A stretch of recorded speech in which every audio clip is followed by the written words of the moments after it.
The secrets of the sun are hidden in how energy travels up through its layers, out into space.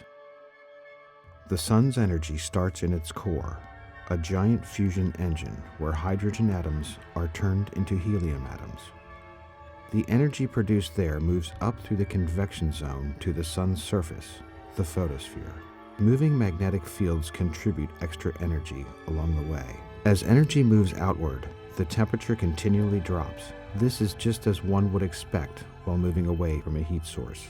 Up until that point, everything makes sense in that the hottest part is in the middle and everything gets gradually cooler as we move away. But then something very interesting starts to happen, which is that it starts to get hotter again. This layer, where the temperature mysteriously begins to rise again, is called the chromosphere. It lies in an interface region between the photosphere and the corona, the hottest and outermost region of the sun's atmosphere. Observations from the IRIS mission will help distinguish among numerous theories on how the corona is powered.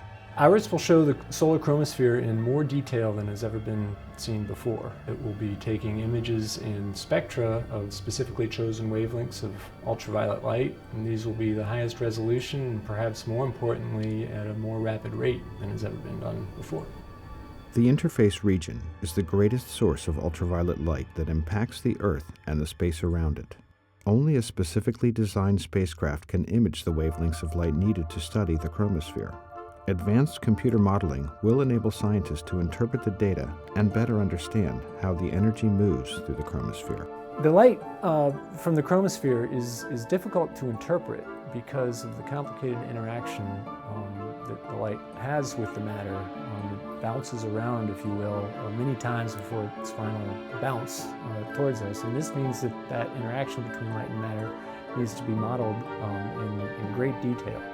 Due to not just advances in computational power of computers, but in the computational techniques that have been developed by the IRIS team, we are in a position to do this. It takes only a small fraction of the chromosphere's energy to power the corona. Although the corona is extremely hot, millions of degrees, it's at a low density, so it doesn't actually take a lot of energy to heat it to that temperature. The chromosphere, on the other hand, is a much higher density, albeit lower temperature. And there's much more energy deposited in the chromosphere than the corona. So that a tiny fraction of that energy in the chromosphere escaping into the corona is plenty to power all of the processes that we see, from heating to such extreme temperatures to driving the solar wind that fills the whole solar system, impacting all the planets, including our own.